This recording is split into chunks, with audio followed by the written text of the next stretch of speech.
Going to take the book of Joshua. I know we started the book of Joshua a little bit last week, and we're going to kind of pick up where we left off, but I want to remind you of a couple of things before we get into that. So let's go ahead and bow together for a word of prayer, and then we're going to jump into our discussion on the book of Joshua tonight. Father, thank you for each person that's here tonight, the opportunity to dig into these truths, and help me as I teach to have clarity in the way that I present these things. Bless questions that we may have. And I pray that this would just give us a good overview of the book of Joshua. And then in our second session, when we get into church planting again, I pray that you will just bless that discussion as well. And we ask all this in Christ's name, amen. Okay, if you have your Bible, please let's turn to the book of Joshua. And we are looking at an overview. We talked about the flow of the book a little bit last week. We had an introduction. This is the first of 12 historic books. Joshua is most likely the author that God used to write this. And then when we talked about the flow of the book, we saw that Moses has died and Joshua has been established as the new leader in Joshua 1:1-9. And this is a pattern that we've kind of been doing in our studies. I like to take the book and look at the beginning of the book, look at the end of the book, and the dots between, or the pieces between those two dots kind of show us where it's all pushing. And a little bit of a heads up on what we're doing Sunday. It's Mother's Day, and we're going to look at the story of Naomi and Ruth. And we're going to look at part of our scripture reading will be from the first chapter of the book, and part will be from the last chapter of the book. And we're going to fill in the details and look at what God did in that book. So it gives you a little bit of something to think about. But I like doing that. I like looking at the beginning and the end so we get the flow. So it starts with the death of Moses, and there's an encouragement for the people in chapter 23 because Joshua's going to die. Joshua 24, 1-22, that's the main flow of the books, from the death of Moses to the death of Joshua. And then we had this purpose statement.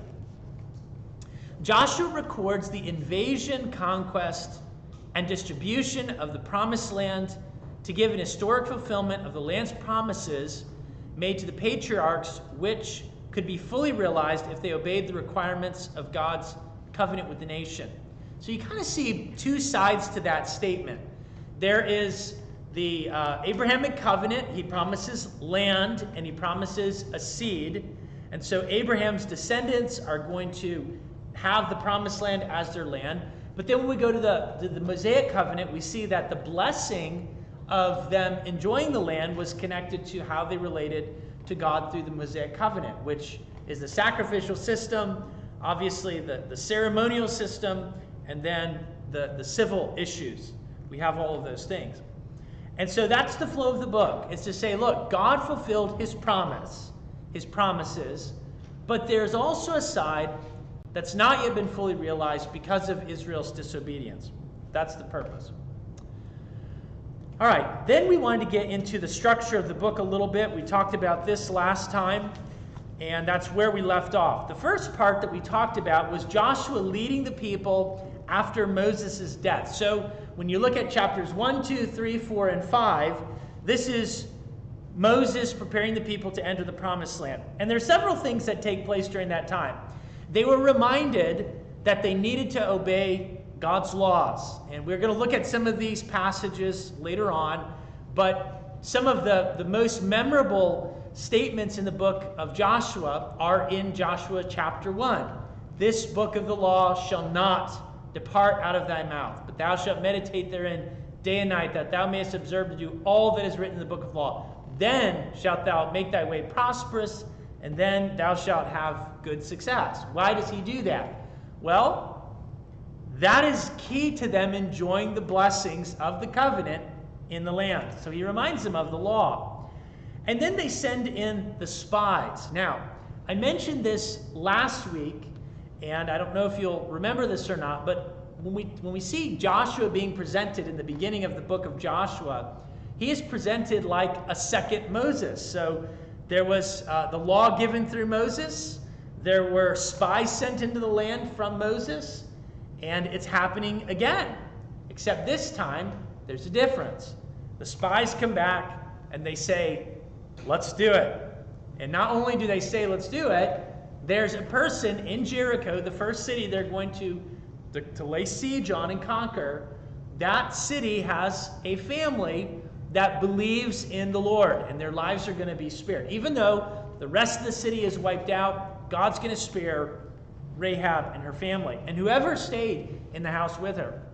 Then we see the first Canaanite believer. I mentioned that, Rahab. And we see the crossing of the Jordan River. And there's a lot of parallel between the crossing of the Jordan River and them going through the Red Sea. They go through on dry ground, but there are also some differences. God sends a wind, and he destroys their enemies in the sea, whereas here, the priests have to walk down to the river, put their feet in the river, which would have been something like, just keep marching, guys. They're like, let's hope that this starts happening before we get real deep, right? And God parts the river. They walk through on dry ground. And interestingly, the inhabitants of the land know about it. This is something that they're aware of happening. But it's showing you that God's hand is on this man. In the same way that when Elijah passes off the scene and Elisha takes his place, you see that God blesses Elisha's ministry. He's doing the same thing here with Joshua. We're seeing that God's hand is on this man. And then we see that they are preparing themselves to enter the land. They celebrate the first Passover in the land, and they circumcise their men. Because during the time that they were in the wilderness, apparently they did not observe that important sign and symbol of the covenant that they had with God. And so if they're going to enter into the land as God's people, they need to be identified with him through circumcision. And then the Passover reminds them, God delivered you out of the land of Egypt. He's giving you the land of Canaan. That's what's being pictured there. And then lastly, in this section, Joshua meets the angel of the Lord. And this is very similar to what we see when Moses meets the Lord in the burning bush. And in both stories, God tells these men to take off your shoes. You're on holy ground. And I pointed this out last time, but when Joshua meets this man, he says, are you on our side or on their side? And he says, I'm on neither side. Are you on my side? That's basically the gist of what he says. And the point is that the Israelites are not conquering the land by their power. God is giving them the land, and he is their leader, and they are going to be instruments that God uses in this process, but he is the ultimate one who is giving the land. And this will be important when we go to discuss the concept of the conquest. So we touched on that really fast last week. Any questions before we move to the second part of the book? All right. The second part is Israel going to war with the Canaanites, chapters 6 through 12. Now, by the way, when we talk about these 6 chapters, you need to understand that when we read it, we tend to think chronologically, okay? Because that's the way I think. And we tend to think like, wow, every single story is important, so it's got to be recorded. Well, we have to recognize that we're looking at like 30 years of history here, okay? It's a lot of history. And so he is only recording some of the key moments. So you have Jericho and Ai, the most prominent stories, and then you have some kings that go to war against Israel, and you have a group of people that make peace with Israel through dubious means. They use trickery. But what it indicates is that they understood, we know Israel's God, we don't want to fight him. And so even though they went about it the wrong way, we see that God showed his grace to those people. In the same way that you could say, I'm sure a lot of what Rahab did, the way she went about things, wasn't the right way, but she understands Israel's God is the true God. I fear him. I want to know him. The Gibeonites are in the same category, and God shows his grace to these people. I also think that this is important because it shows you that God wasn't removing the Canaanites because of some ethnic reason. He was removing them for moral reasons, for their idolatry and their debauchery. So, Jericho demonstrates God's faithfulness. They go to the city, they march around it 6 times, 6 days, 1 time each day. 7th day, they march around the city 7 times. They shout, and the walls fall. What did they do? They just obeyed God. Was it their might that accomplished that? The answer is no, it wasn't at all. And so we see that they are seeing God's faithfulness demonstrated here. Then, the second example is Ai. Now, Jericho is presented as a much stronger city than Ai. And when the spies check out the city of Ai, their view is that simple, we'll take it easily. I mean, we just saw what happened to Jericho. And what happens? They go to battle, and it was an utter failure. They were beat down. And what is the point? The point is that when God gave commands about how they were to handle the inhabitants of Jericho and how they were to handle the substance of Jericho, there was someone who disobeyed. And when that person disobeyed, it meant that the nation had to be cleansed in order to experience God's restored hand upon them. And so we have the story of Achan, which is ultimately Israel's failure. What it shows you, though, interestingly, is that when we look at the story of Jericho, God gives them all of the information before they go. When we look at the story of Ai, they make a plan and they go, and then God has to correct them. And so the point is, rather than them submitting to God's ways and saying, what is your plan? They jumped ahead and they went after it. And so we see their failure. Thirdly, the rest of the section records decades of conflict between Israel and the Canaanites. The Gibeonites wanted to form an alliance with Israel. They went about it the wrong way, obviously, but God showed his grace. It's not God rewarding them for their sin, their dishonesty. It's God showing his grace.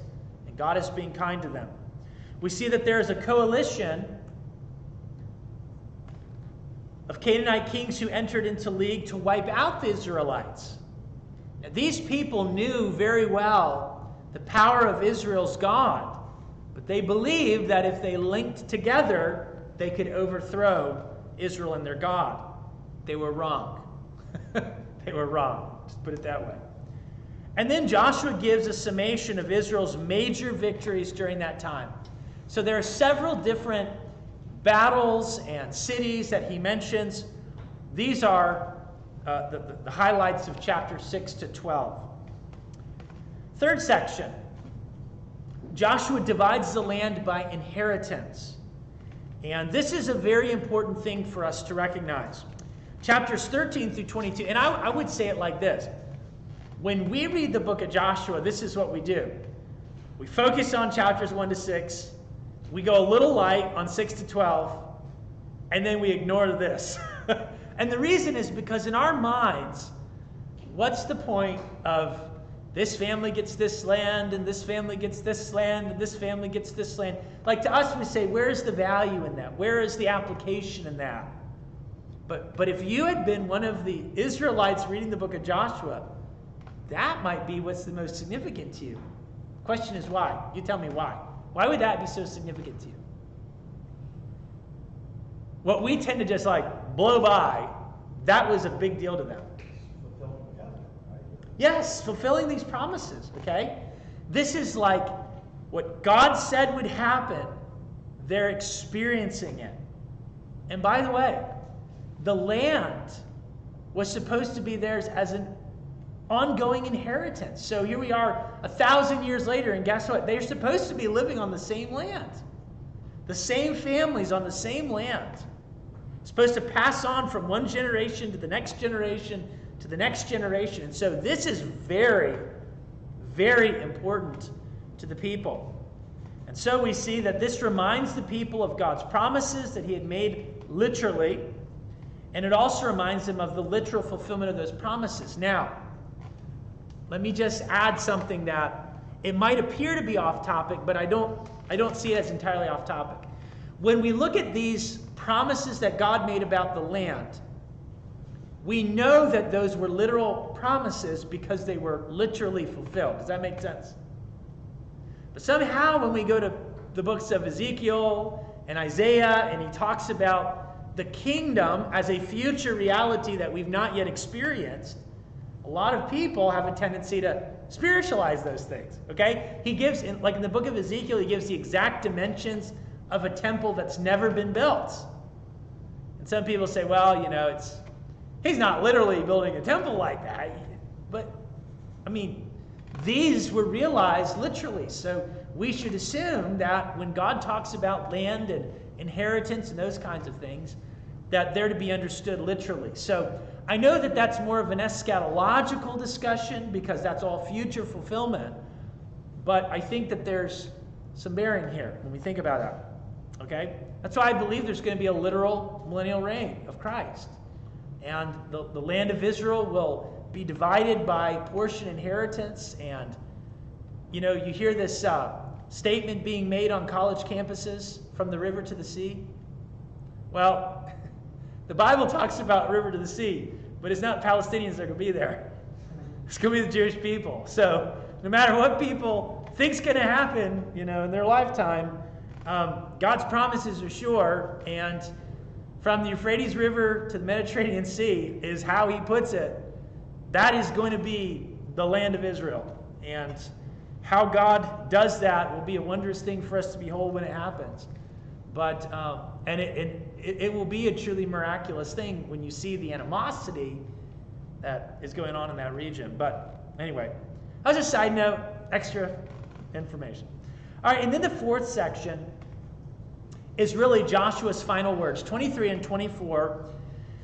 He's encouraging the people before he dies. And, it's interesting. When you read the book of Ecclesiastes, Solomon says this. He says, the day of one's death is better than the day of one's birth. And it seems like such a pessimistic statement, does it not? We tend to think about potential. And Solomon likes to think about what was done. So at the end of your life, what you accomplished, the investment of your resources and time and energies, what you did is done, and you see the value of it. When a person is born, it's all potential that may never be realized. And so the emphasis is that when you read the last words of a very godly person, someone who's been faithful for generations, you learn a lot by what they have to say. And this is no exception. Joshua's final words, chapters 23 and 24. I think that this is a portion of the book of Joshua that we tend to not read as much as the first part. We this book of the law shall not depart out of thy mouth, be strong and very courageous. We like those passages. They go on plaques and all that. But a lot of great stuff here at the end of the book of Joshua. So he reminds them of God's generosity. He calls them to be faithful. He reminds them of God's covenant and the promises of potential blessings and cursings. And Joshua dies, and they bury Joseph's bones in his inheritance. Interestingly, the last stuff stated in the book of Joshua is not Joshua's burial, but Joseph's. And you got to think about this. Joseph died before this long period of time that Israel was enslaved in Egypt. So you're talking about hundreds of years, and then you have 40 years in the wilderness, and then you have 30 years of conquest, and then he's buried. It's fascinating to think about. It's almost as if that is like the final thing where they say, now we have our land. And Joseph, who believed, who said, bury my bones in the land, his bones have rested, and now God has fulfilled his promise. That is what is symbolic about that moment, if it makes sense. Okay? So let's stop there for a second. Any questions before we move into some of the themes that we find in the book? So yeah, go ahead. You talked about the inheritance part, right? Yes. You talked about the people that are coming out of the wilderness. Yes. Okay, so at that point in time, when he's dividing up the land, so how many people would have been in the wilderness, do you think? So when they did the census, the standing army was 600,000. So, the standing army was 600,000. So if you want, that's not counting women and that's not counting children that are below the age of 20, males. So you're talking about millions of people, easily 2 to 3 million. That would have been in the wilderness? Yes. Before they crossed? Okay. Yes. Okay. Yep. Now, ironically, the size of the nation at the beginning and at the end was essentially the same. It was actually slightly smaller at the end of the wilderness journey. Most of those people at that time have been pretty old then when they saw that inheritance being divvied up and they were actually in the wilderness. So if someone had been 20 years old at Mount Sinai, that would mean that they're 90 years old. Yes. So the youngest people who would have seen what happened at Mount Sinai, and then would have seen their inheritance, would have been between 70 and 90. Of course, you know, the question is, how old are you when you can remember this? I would say, you know, probably a 5-year-old would have remembered something that dramatic. All right. So maybe somebody that's 75 to 80 years old. Those are your youngest people that are in the promised land. And you know, remember that Caleb he was in his 80s when he says, give me the mountain, I'm going to take it. Yeah. And he says, you want to marry my daughter? Go do it. You take the land and come back, and then you'll have given an appropriate dowry. You want to be a part of this family, you can't be a slacker. that was his mindset. That's good. I ought to do that. Just don't have a mountain to conquer, you know? So anyway. All right. Good question. You know, it's sometimes great to think about that. You know, imagine someone who, you know, they're 85, 90 years old, and they're like, I finally get my rest before I go to my eternal rest. All right. Very good. All right, let's jump into a couple of themes. And I have 3 that I want to develop here tonight. And the last one is the one I really want to dig into, okay? Or I should say, the last one is actually not one of the themes. It's a concept we need to discuss. All right, so theme number 1, God fulfills his promises. And this is something that is emphasized repeatedly in the book of Joshua. So, first example, Joshua 22:4. He says, now the Lord your God hath given rest unto your brethren, as he promised. You see that statement? Therefore return and get you unto your tents, unto the land of your possession, which Moses, the servant of the Lord, gave you on the other side Jordan. A little statement, he promised them. And it's fulfilled. We see that example. Or Joshua 23, verse 5. The Lord God, he shall expel them from before you and drive them out of your sight. You shall possess their land as the Lord your God hath promised unto you.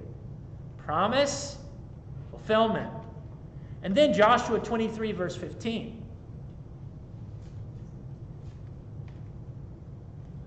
23:15. Therefore it shall come to pass, as all good things are come upon you, which the Lord your God promised you, so shall the Lord bring unto you all evil things until he have destroyed you from off this good land which the Lord your God hath given you.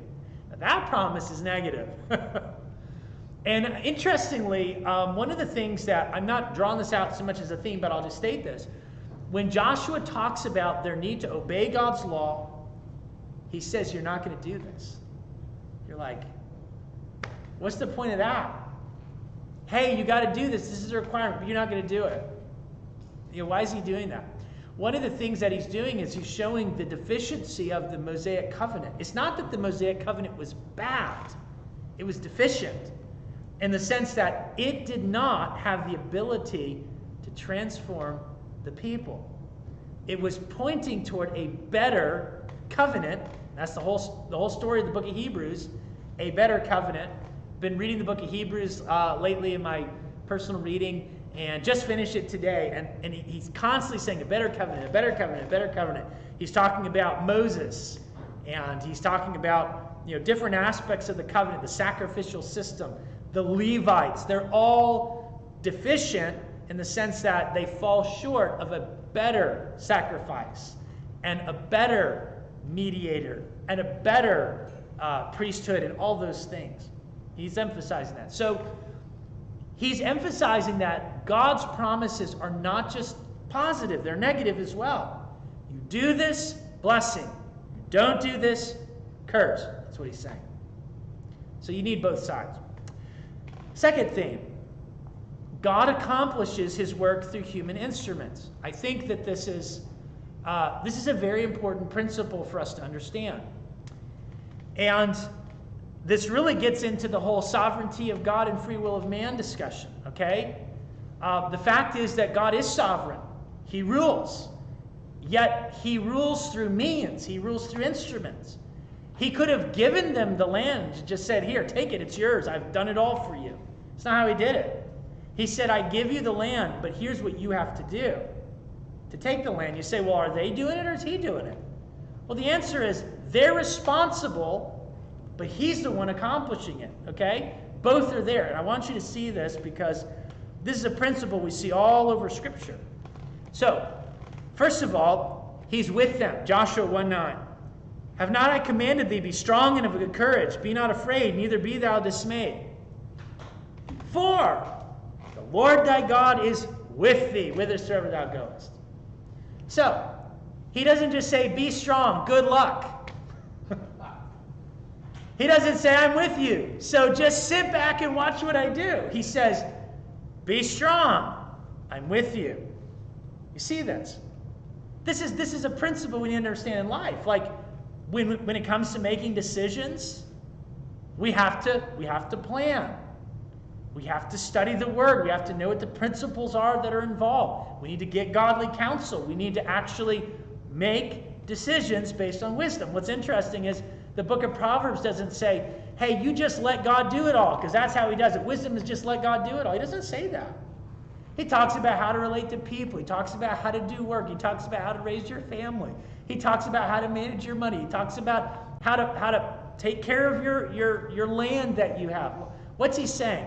He's saying responsibility with the fear of God. He does it through my faithfulness, through my obedience. Sometimes, despite, okay, he certainly can do that, but he works through human instruments. So we see, he says, I'm with you. Secondly, Joshua meets the captain of the Lord's host before the first battle. That's very significant. Joshua didn't just go into the land and say, here's what we're going to do, guys. Hey, look what God did. We just found all these cities just like empty. They're ours now. That's not what happened. He's there by the river, and it says it came to pass, when Joshua was by Jericho, he lifted up his eyes and looked, and behold, there stood a man over against him, with his sword drawn in his hand. And Joshua went unto him and said unto him, Art thou for us or for our adversaries? And he said, Nay, neither. But as captain of the host of the Lord am I now come. He says, I'm not on either side. Are you on my side? Are you in charge or am I in charge? That's what he's saying. So he goes. Joshua fell on his face, did worship, and said, What saith my Lord unto his servant? The captain of the Lord's host saith unto Joshua, Loose thy shoes from off thy foot. The place wherein thou standest is holy ground. And Joshua did so. Guess what the next thing is that we read? Here's how you're going to take Jericho. He gave him those instructions. What does that show you? He's in charge, not Joshua. You say, so then Joshua's not in charge? Well, humanly speaking, he is. His leadership mattered, but he needed to submit to God's ultimate leadership. We see that. Or in Joshua 10, verse 25. Let me give you the next one. The city was given to them, yet they had to follow their captain's orders. Jericho, Joshua 6:1. Now Jericho was straitly shut up because the children of Israel. None went out and none came in. And the Lord said unto Joshua, See, I've given into thine hands Jericho, and the king thereof, and the mighty men of valor. I've given it to you. Well, there were still people in that city. They had huge walls. It was shut up. These people had swords. Did he give them the city or not? The answer is yes. But they had a duty. They had a responsibility. He says, You shall compass the city, all ye men of war. Go round about the city once. Thus shalt thou do 6 days. So he gives them their plan. Joshua 10:25. Joshua said unto them, Fear not, nor be dismayed. Be strong and of a good courage, for thus shall the Lord do to all your enemies against whom you fight. This is a great statement. He is going to do this against your enemies that you fight. So are they fighting or is God fighting? Yes. He's not doing it without them being involved, and they're not doing it without him doing it. And this is how the Christian life is lived. This principle covers every aspect of life. Theme number 3. God provides rest for his people after seasons of battle. Joshua 21:44. And the Lord gave them rest, according to all that he sware unto their fathers. There stood not a man of all their enemies before them. The Lord delivered all their enemies into their hands. They failed not aught of any good thing which the Lord had spoken unto the house of Israel. All came to pass. God gave them rest. And we should be thankful for that. The Christian life is a battle, but there are seasons of rest. God gives them to us graciously. All right, any questions about that before we jump into this last part? So Yeah, go ahead. I'm behind you, but they marched around the city 7 days. If it's 7 days in a row, one of those is a Sabbath. Now, I just looked at it real quick. I don't see it saying anything about the Sabbath, but I wonder how the Jews reconciled, don't do work on the Sabbath with. You had something I never thought about. That's an interesting thought.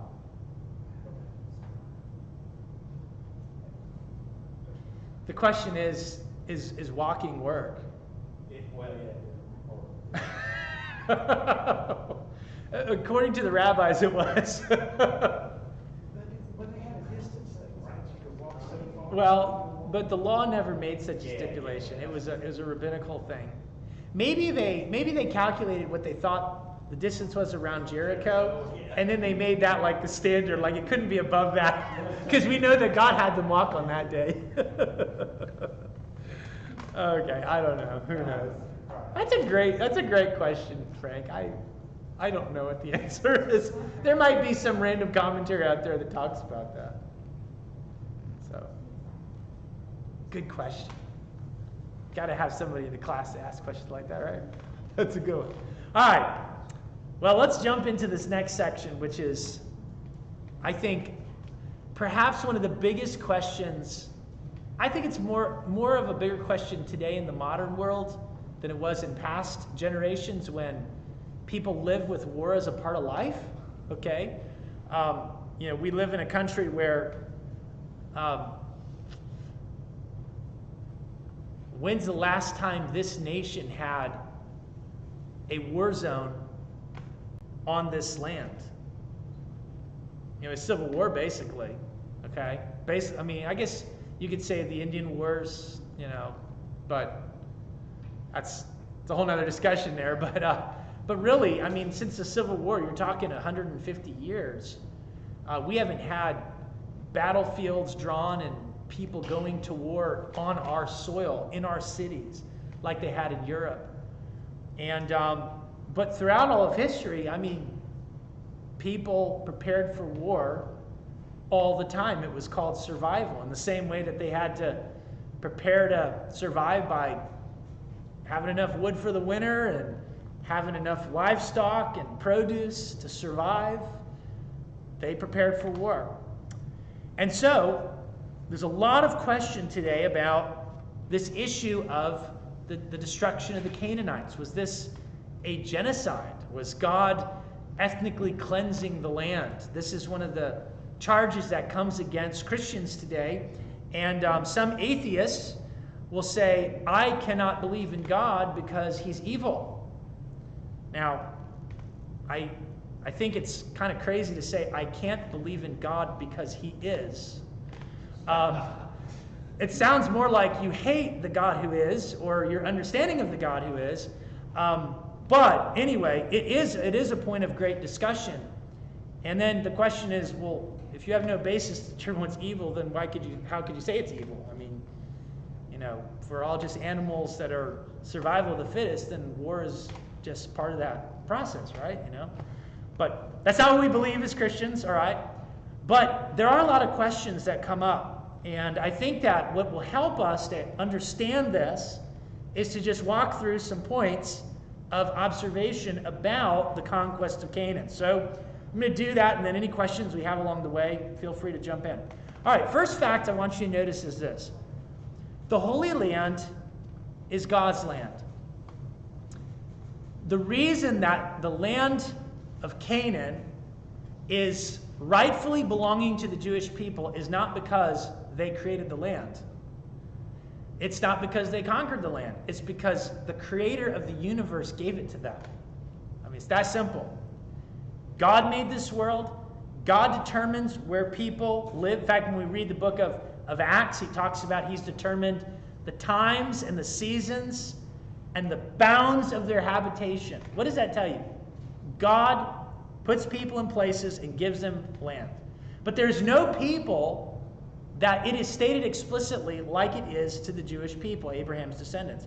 This is God's land, and he has the right to determine who's there and who isn't, and he has the right to determine how people are to live in that land and not. I think this is where we have to start with this. And so in Genesis chapter 12, verses 4 to 7, we see this following statement. Abram departed as the Lord had spoken, and Lot went with him. And Abram was 75 years old.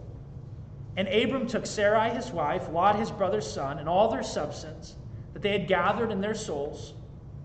And they went forth to go into the land of Canaan. Into the land of Canaan they came. And Abram passed through the land unto the place of Shechem, unto the plain of Moreh. And the Canaanite was there in the land, and the Lord appeared unto Abram and said, Unto thy seed will I give this land. There builded he an altar unto the Lord who appeared unto him. Abram didn't say, I'm going to take this land from these people. God said, I'm going to give you this land. Those things are different. The second fact that I want you to notice is that God's law established his expectations for the land. A couple of scriptures that we can see here. First is this. Leviticus 11:45. He says, I am the Lord that bringeth you up out of the land of Egypt to be your God. Ye shall therefore be holy, for I am holy. And guess what comes after that? All kinds of commands about what it means to be holy and how they're supposed to live. In Deuteronomy 26:18-19, the Lord says, The Lord hath avouched thee this day to be his peculiar people. He hath promised thee that thou shouldest keep all his commandments, and to make thee high above all nations, which he hath made, in praise and in name and in honor, that thou mayest be an holy people unto the Lord thy God, as he hath spoken. So it's not just that God has given them this land, but God has established boundaries of behavior that are expectations for this land. Okay? I mean, to put it in another context, let's say that you want to be a student at a university. I mean, do they still have standards of expectation at universities anymore? I mean, the fact is that it used to be, I mean, if you go to a Christian college, you have to sign a standard of conduct. You say, I agree to abide by these expectations. And guess what happens if you violate them? You get kicked out of the school. You say, well, I paid good money to go to this school. And they say, and you broke the rules, and so you're gone. And you say, well, that's not fair. And they say, no, that was not wise. You paid the money. You knew the expectations. You violated them. Okay? The fact is that their expectations, you go into a certain business and you're working for someone and they say, here are Our rules in the workplace. You say, you mean there's still places like that? Yeah, there are. You violate the rules, guess what? You get fired. And you should have been fired. If you went into that context knowing what the expectations were, you chose to reject them to your own detriment, that's what happens. So that is in another category of situation. But here we have, this is God's land. He's established that the nation of Israel is the people that he wants there, but they have to obey him. And he makes it very clear that he's kicking out the people in the land because they are not a holy people. They are a very corrupt people, a very evil people. And when the nation of Israel becomes corrupt, what does he do? He kicks them out of the land. He brings them back after a season because he still made those promises to Abraham. So, important for us to consider God's laws establish his expectations for the land. They were to be a holy people in a holy land, and they were supposed to be a light to the Gentiles. Third fact, he desired a theocratic nation to inhabit that land. What we mean by that is that God is king. Now, God is king over this world. Understood. But how he mediates that rule, that is his business. And when it comes to the nation of Israel, he mediates his rule through a national covenant with those people, the Mosaic covenant. A national covenant that tells them what their festivals are going to be, what their week's going to be like, Sabbath days, right? How they're going to handle when a person goes into debt. A person on the 7th year, the year of Jubilee, they're freed from that debt. Okay? God had a system like that, how they would take care of the poor, how they would handle when a person has committed murder, adultery, some kind of sexual abomination. He had he had laws for all those things. The people were supposed to follow them. He wanted them to be a theocratic nation. We see this in Genesis chapter 12, verses 2 and 3. He says, I will make of thee a great nation. Bless thee, and make thy name great. I will bless them that bless thee, curse them that curse thee. And in thee shall all the nations of the earth be blessed. You're going to be my people. Micah 4:1. In the last days it shall come to pass. This is one of the most amazing scriptures. I love this text. In the last days it shall come to pass that the mountain of the house of the Lord shall be established. In the top of the mountains it shall be exalted above the hills, and people shall flow unto it. Many nations shall come and say, Come, let us go up to the mountain of the Lord, and to the house of the God of Jacob, and he will teach us of his ways, and we will walk in his paths. And for the law shall go forth of Zion, and the word of the Lord of Jerusalem. He shall judge amongst many people, rebuke strong nations. They shall beat their swords into plowshares, and their spears into pruning hooks. They shall sit every man under his vine and under his fig tree. I like that verse. And none shall make them afraid, for the mouth of the Lord of hosts has spoken it. Question, has that ever been literally accomplished?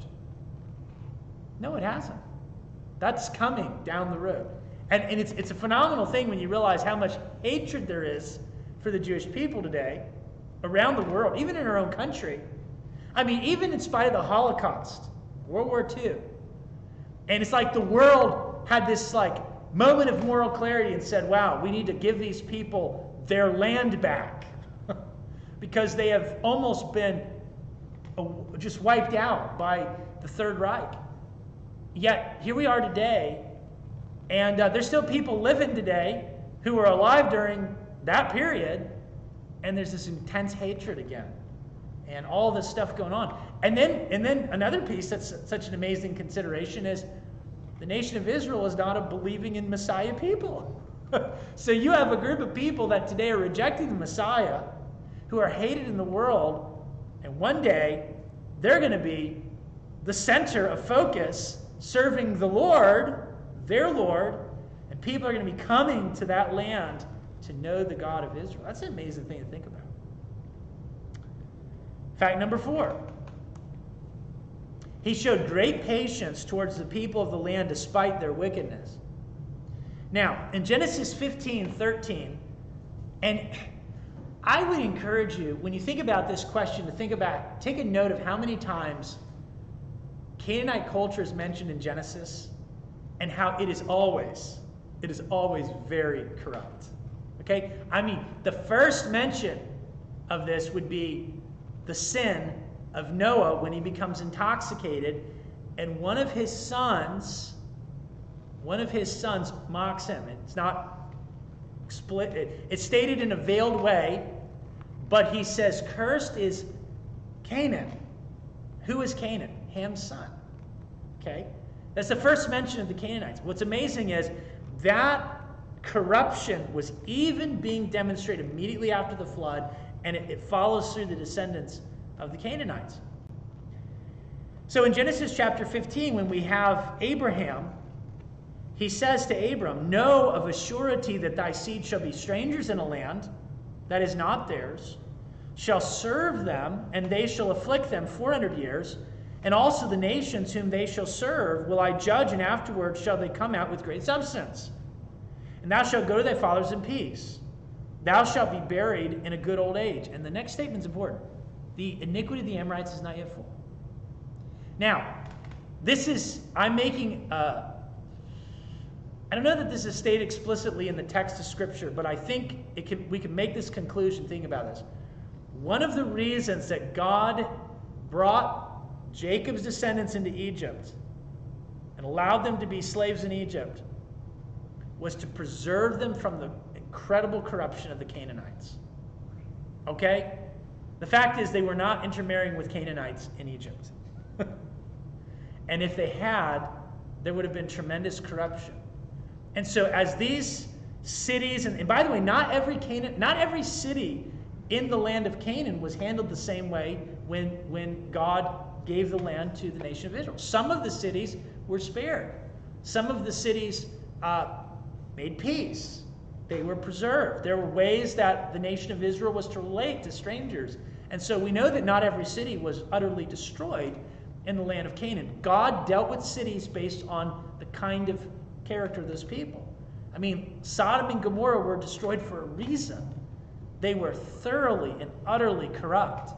And when I read that story, and he talks about the angels going into Lot's house, and the people are beating on the door, wanting to abuse these men, it says it was from the young to the old. What that's telling you is these were not just like old people that were like this. I'm talking about young people were utterly corrupt. So the iniquity of the Canaanites was massive. And that was 400 years before God actually judged the Canaanites. And a lot more could be said, especially as they've done archaeological digs and they've discovered the writings of Canaanite kings, and some of the things that are talked about are beyond what we want to be aware of. I'll put it that way. Couple things to think about here. They were a sexually deviant culture. Leviticus 18:2-4. He says, "Speak unto the children of Israel, and say unto them, I am the Lord your God. After the doings of the land of Egypt, wherein ye dwell, shall ye not do. And after the doings of the land of the Canaanites, where I bring you, shall ye not do. Neither shall you walk in their ordinances. Ye shall do my judgments and keep my ordinances to walk there, and I am the Lord your God." Well, guess what he addresses in the rest of that chapter? Sexual perversions. Okay? Homosexuality, bestiality, incestuous relationships. Why did he address all those issues? Those were common, accepted practices in Canaanite culture. What's God saying?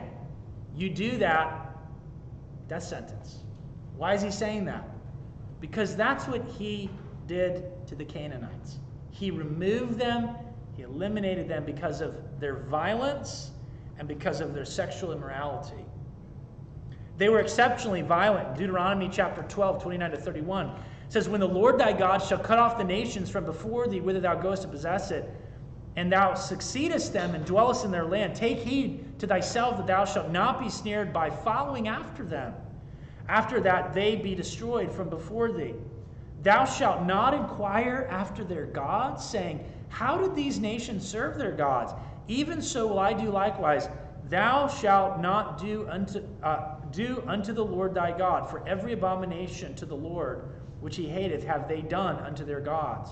For even their sons and their daughters they have burned in the fire to their gods. By the way, you want to know how debased a society is? Look at their religious practice. I mean, when a society believes that child sacrifice and the most abominable sexual practices that humanity can come up with are a part of worship, then you know that's a society that is utterly morally bankrupt. And that is who the Canaanites were. They wedded their sexual deviance and violence with their dark idolatrous practices. There's a reason God said, utterly destroy the Canaanites. Next, the destruction of the Canaanites was a nationally mediated form of divine judgment. In Deuteronomy 9 verse 3, he says, Understand therefore this day that the Lord thy God is he which goeth over before thee as a consuming fire. He shall destroy them.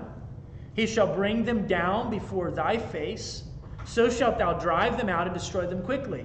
As the Lord hath said unto thee, speak not in thine heart after the Lord thy God hath cast them out, saying, For my righteousness the Lord hath brought me in to possess the land. Nor for the wickedness of these nations the land doth drive them out from before thee. Not for thy righteousness or for thy uprightness of heart dost thou go in to possess the land. But notice the point. God is driving them out and he's using them. I would even put it like this. In the same way that God ordained government, human government, to mediate punishment for the removal of guilty, but for the removal of evil, and to preserve and to protect and defend those who are innocent. In the same way that God gives government the authority and the responsibility to mediate even capital punishment, that is what God was doing through the nation of Israel. And he didn't do this at other times in their history. This was a very unique moment in their history, but it was a God-ordained judgment on the peoples of the land. All right, I'm going to pause there before I go to this next one because I think it's important. Any questions at this moment? So the Canaanites, you said they're morally bankrupt. Yes. To the point of like no return. It's like I think so. Tell me if I'm right or wrong here, but in the blessings and curses, God says do this, and do this, and you don't curse this. But there's a point in time where that ends, correct? Where yes. Like it's no point or hopelessness. So that Canaanite culture, I guess they were at that point that they were devoid of any hope to ever. Yes. Right. Yes. They were at a point of no return. And, it's interesting. I was listening to Victor Davis Hanson. He wasn't talking about the Canaanites, but he was talking about certain powerful nations, civilizations that basically became extremely morally corrupt, and those civilizations disappeared almost instantaneously. It's pretty amazing. He said in all of history, it was like a half dozen of these examples that he knew of, and he mentioned several of them. And one of the things that he talked about, and he's not coming at this from like a Christian worldview or anything like that, okay? To my knowledge, he's not a believer. I don't know. I'm not saying he isn't, but I've never heard anything like he is. But what he's saying is even when you study history, there are certain civilizations that they become so corrupt that they literally drop off the planet. He's like, how does that happen? Well, it's God's judgment. It's really what it is. And frankly, it should be a warning to our own civilization. The fact is, Western civilization is moving in this direction very quickly. And obviously, there are lots of godly people in Western civilization. There are churches. So I don't think that our civilization is to this point. But when Abraham gets the story that God's going to destroy Sodom, he starts with, if there's just 50 people in that city who are righteous, will you spare the city? He said, yes. He got all the way down to 10. Okay? So it'd be like if there were like 3 families in Baltimore who, I say 3 families, how about 1 or 2 families in the whole city that served God and feared him? You know, he would spare the city if it was under judgment for that handful of people. So what it shows you is that when God comes to this level with people, it is not arbitrary, it is not hasty, it's not irrational. If we could step back and see the perspective of God, we'd go, obviously this is what has to happen. That would be the conclusion we'd have to come to. But here's the next piece that I think is important to not miss. God offered grace despite the destruction that we see. And in Joshua chapter 2, we see the story here. We have Rahab, we have the Gibeonites. There are quite a few examples of God showing his grace. Fact 7. I'm seeing my time's coming short, so I want to kind of finish this up. God established ways for non-Jews to become a part of his people. There are a couple of verses that are there in your notes. One is Leviticus 19, Deuteronomy 10, Leviticus 24, and Numbers 9. In each of these passages, it talks about how someone who was not a Jew, they were Gentiles, could come and live amongst God's people and how they were to treat him. For instance, in Leviticus 19, he says, if a stranger sojourns with thee, you shall not vex him. The stranger that dwelleth with you shall be unto you as one born among you. Thou shalt love him as thyself, for you are strangers in the land of Egypt. I am the Lord. Deuteronomy 10:17-19. Love ye therefore the stranger. You are strangers in the land. Leviticus 24:2. You shall have one manner of law, as well for the stranger as for your own country. I am the Lord your God. So one of the things that it shows you is that God was not driving out the Canaanites because he hates foreigners. It was a moral issue. Fact number 8. This season of Israel's history was completed after the conquest. The reason I make this point is we don't see a continuation of the conquest. Like, for instance, when you have a major world empire, I mean, when Hitler took power in Germany, did he say, I want like a little piece of the, for a land grab? We got to get more land, got to get more resources, got to get a port over here. That's not the point.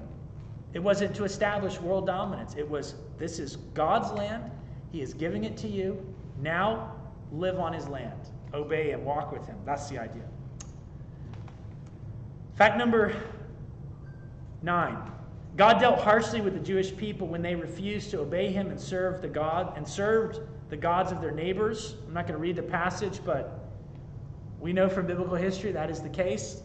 Learn about the destruction of Jerusalem in AD 70. Think about the destruction of Jerusalem in 586. Think about the Assyrian conquest in the years 720s. These were all a direct result of Israel's rebellion against God. And in fact, number 10, God's desire for the land will be realized in the millennial reign of Christ. I have to read this text to you. Zechariah 8:22. Many people, strong nations shall come to seek the Lord of hosts in Jerusalem, to pray before the Lord. Thus saith the Lord of hosts, in those days it shall come to pass, 10 men shall take hold out of all languages of the nations, even shall they take hold of the skirt of him that is a Jew, saying, we will go with you, for we have heard that God is with you. Pretty amazing statement, is it not? Just one. There's a lot more that we can go to. But the whole point is that God is going to fulfill these promises, not just partially, mostly, completely. And that's what we had to think about from the book of Joshua. I left you with a content outline in your notes. Any questions before we break?